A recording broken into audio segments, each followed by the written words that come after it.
Hey. Okay, go ahead. No, what I was saying is, I mean, if you did write him, I would suggest writing him one more time because he gets a tremendous amount of emails. Oh, yeah, and sometimes the emails go to spam because I get that sometimes, and, people say, why didn't he respond back to me? And then when I tell him about it, he has no idea that the person even wrote him. So I would write him again. I will do that. Now, tell me a little bit about your esoteric background, your research. It looks like you've had quite a comprehensive probably many lifetimes of research with Manly P. Hall, for instance, and there are many esoteric teachers that some that you mentioned in your site and so on. Can you give us a little background of your training and how you arrived at this at your present spiritual place? Yeah. Well, like you mentioned earlier, my formal academia consists of mathematics, which was in USF, and I actually left that when I was around 22 years old, never to look back because, in short, the formal educational system is an absolute disaster. So, Right. So I took it upon my own initiative to get educated in what, my heart truly desired and followed, which was the spiritual, occult, esoteric. I was really big for a very long time initially, this was many years ago, into kind of psychic powers. What were psychic powers? Where did they come from and how to utilize them? And that led me many years ago to Kundalini Yoga, and there was actually a organization in India by the name of Divine Life Society, and you could Google search it. It's like DLSHQ. And they have tremendous amounts of literature from Hindu yogis, a lot of them which are essentially unknown, about Kundalini Yoga, Patanjali's Yoga Sutras, meditation, all kinds of Eastern doctrines. And that led me to the Vedic Upanishadic scriptures, which essentially led me, ironically, after I read those, it led me back to Western Masonry, specifically, Morals and Dogma, Albert Pike's Morals and Dogma, which is really the cornerstone, at least available to the public, about anything and everything Masonic, and which is incidentally where Manly P. Hall got a tremendous amount of his literature from, Morals and Dogma. Yeah, a lot of people don't know that. But I did not know. Because now you're going in and out again. There might be a bad connection. Yeah, it looks like I got a good connection over here. Should I try to call back? No. If this continues, we'll stop for a moment, and then we'll get you on Skype, and we'll just start. Right. Okay. Okay, we can do that. So yeah, if that happens, just let me know, and we'll go on Skype. But Manly P. Hall is fascinating. A tremendous amount of literature. And so as I'm going through Manly P. Hall, I just notice more and more.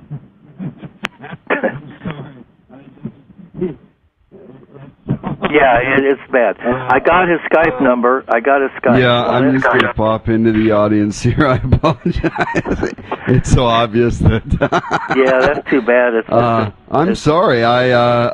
Your line is... it's different. So what we're going to do is we're going to allow for it by removing it. Folks, we're going to go on break. We're going to be back. Don't go anywhere. We're coming at you.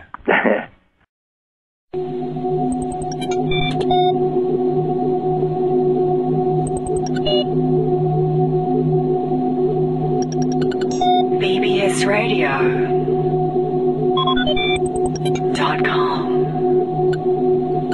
Okay, so we had a little interruption there, but you're on Skype now, and so if you could pick up where you left off, we will continue.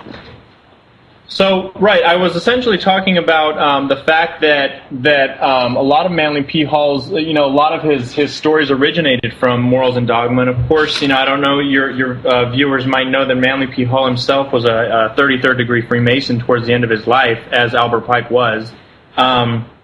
And what led me into a lot of these studies, and like I mentioned before, what led me into a lot of these studies was just the mystique and intrigue of the magical force, which ironically the highest echelons of Masonry mention it. Patanjali's Yoga Sutra is essentially flooded with it, and then you get into like Golden Dawn magic, which was the magical orders of the West.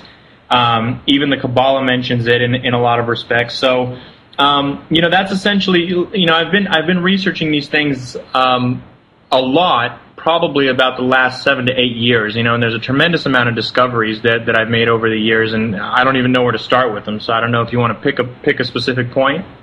Well, it seems like it would be kind of pertinent at this point to talk about the various cycles and how they are coming to an end, and how the awakening process works, and how we activate the pineal gland in conjunction with the other glands, as the Egyptians and those who were involved with that particular site document that we have 360 senses at least, not just 5, and that by having a living system within, that we are self-contained consciousness units, and we can connect to everything or all that is. Right, and exactly, and that's one of the things that you study when you come across a lot of these subjects is, the chakras, like you mentioned, and we have several chakras. Some systems say we have 7, some 13, some say that there's about 300, just like you mentioned, around right. 60. Yeah. And essentially, the way it's interesting that you mentioned that, because actually about 4 days ago I went, by almost chance, I usually don't go to these things, but it was like a sound healing class, where they used like bowls, certain like geometric shaped bowls, and when they resonated with them, then it was supposed to activate through resonation certain chakras in your body. I always come with an open mind to all these things. I never, especially if I don't know what it is or I haven't done any homework on it, then I just kind of come with it with a open mind and just see what happens. And interestingly enough, the guy's giving us a speech as we get there, and what to expect and this and that, and then he lets each of us select a bowl. Because he had about 6 bowls that you can select from. Each of them were different shapes and sizes, but they were all crystal bowls. And so I chose this one bowl, and and he just says, choose whichever one attracts you the most. I choose this bowl and I start playing it, and by playing it I mean you use this type of like a rubber stopper almost. I don't know how to describe it, but it's kind of like a rubber stopper stick, and you revolve around the edge, the brim of the bowl, in a circular fashion, comparatively slow, and it starts resonating. And it can get extremely loud, which is ironic. It could actually, pop your eardrums, or it can crack glass in the room, because it can get very, very... Oh yeah. I have a couple myself, not of the brass, not the handmade brass, not the crystal, but I'm very familiar with them, and they're quite powerful. Right. And what's interesting is I'm playing this crystal bowl for a while, and this is where it kind of ties into the story of what you were just asking before, is that I felt it in my throat. Vividly I felt it in my throat, and as I'm playing this, after about 5, 10, 15 minutes of that, then I ask, and I look down, and I noticed that particular bowl was designed to resonate with the throat chakra. Wow. And I thought that was interesting, because I made that note actually about 5 to 10 minutes before I noticed that at the bottom of the bowl on the other side, it said G, and it had the specific hertz frequency, and then it says this one is supposed to resonate and activate the throat chakra.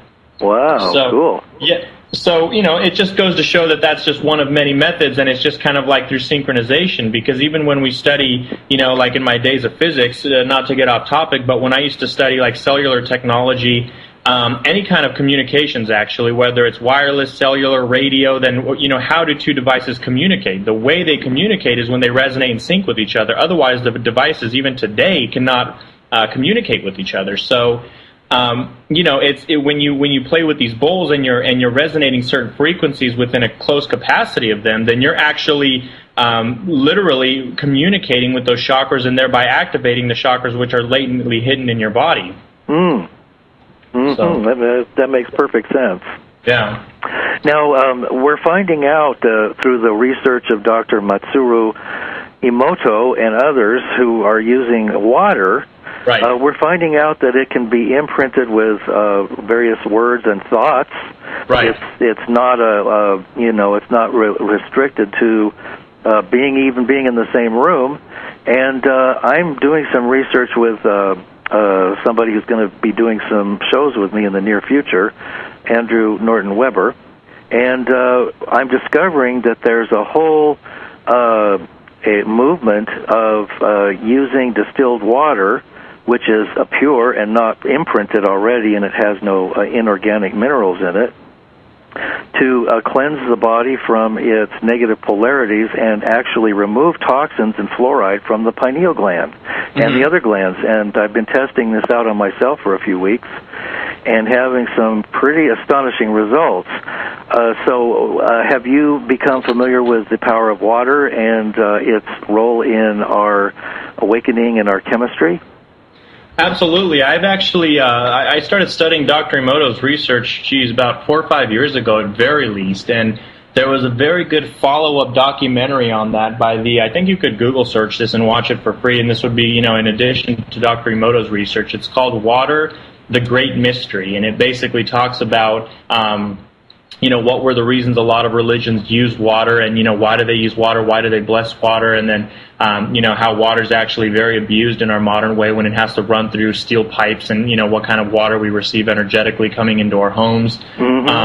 But absolutely, I mean, it's kind of like homeopathy, that's what it really is, because homeopathy is nothing more than imbuing a certain pill or whatever it may be with a resonance frequency, and then inducing it in the body for the cells to mimic that frequency. So, it's absolutely valid. There's no question about it, and I've seen all the pictures and documentations that Dr. Emoto has released to the public. I actually had the pleasure of meeting him about 2 years ago. Very nice guy. Yeah, yes, he seems that way. Yeah, extremely nice guy, and I think it's a very valid form of science. I mean, it's something that's worked for a very long time. I think homeopathy is a very I don't want to say advanced, but a very valid medicine. In the Czech Republic, where my parents are from, and even all over Europe, it's still practiced heavily to this day. Because it's essentially harmless. You really can't overdose on it, and all it does is it just kind of communicates the correct frequencies or vibrations in your body for the cells to help or to facilitate replication more faster and more efficiently. So I think it's a very valid science whose time has come, and who knows? Hopefully, it will replace conventional medicine today. Yes, well, we certainly could use some new approaches, and I know many people. I'm involved with a healing group myself, and the group, other people in that group use various techniques and technologies, and they're all different.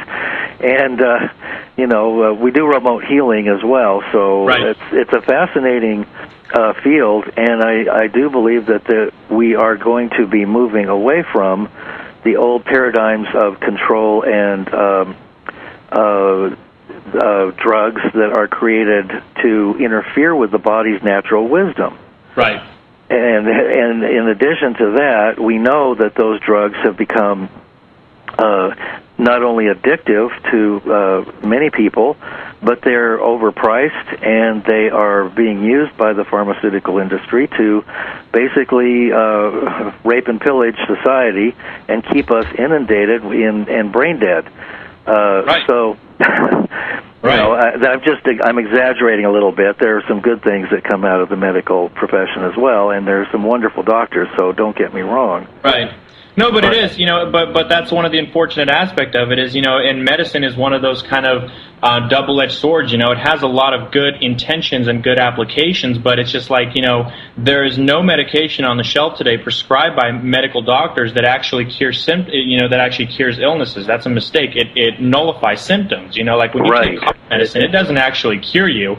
When you take a headache, when you take a headache pill, it doesn't actually cure you. What it does is it numbs your brain or numbs the nerve.